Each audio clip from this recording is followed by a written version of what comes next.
একটু পোঁছ দে। কি খেয়েছিস? সবজি ভাত ভেজ, তারপরে খেয়েছিস শশা হজম করার জন্য। খেয়ে দে এখন বসে আছিস। এই হচ্ছে খাবার নমুনা। এইদিকে এইটাই হচ্ছে প্রকৃত বাড়ি। দাঁড়া, এই যে এই একটা আমাদের আর্টিস্ট, এই একটা আর্টিস্টের কাজ। আর এই হলো আর্টিস্ট আমাদের, এই যে আর্টিস্ট, এই যে আর্টিস্ট বাবু যাচ্ছে, দেখো কোমর দুলায় নাচে, নেচে নেচে হাঁটে কোমর দুলিয়ে। এই হচ্ছে আমাদের আর্টিস্ট, মডেলিং আর্টিস্ট। হ্যাঁ, এই হচ্ছে মডেলিং আর্টিস্ট। এই এখানে ওঠো, সোফায় আসো।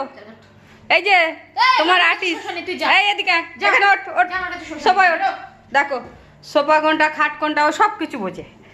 ও শুধু সব মানুষের থেকে বোঝার ক্ষমতা বেশি, কিন্তু ভগবান ওদের বলার সুযোগ দেয়নি, সেই ক্ষমতাটুকু নেই। আর সব বুঝতে পারে, জানতে পারে, সবার কথা শুনতে পারে। এই হচ্ছে, ওটো ওটো এখানে ওটো, সব কিছু কমপ্লিট।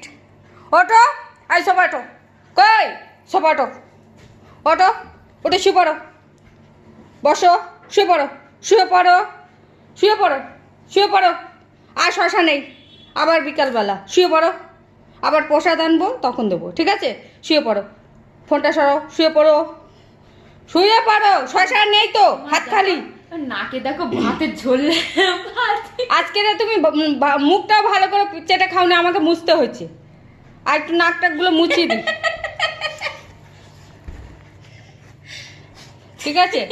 এদিকে খাবার লেগে আছে। হ্যাঁ, লোককে কি বলবে? মুখের মধ্যে এঁটো থাকলে, হ্যাঁ, এরম করে কেউ করে? এরম কাজ কেউ করে? হ্যাঁ,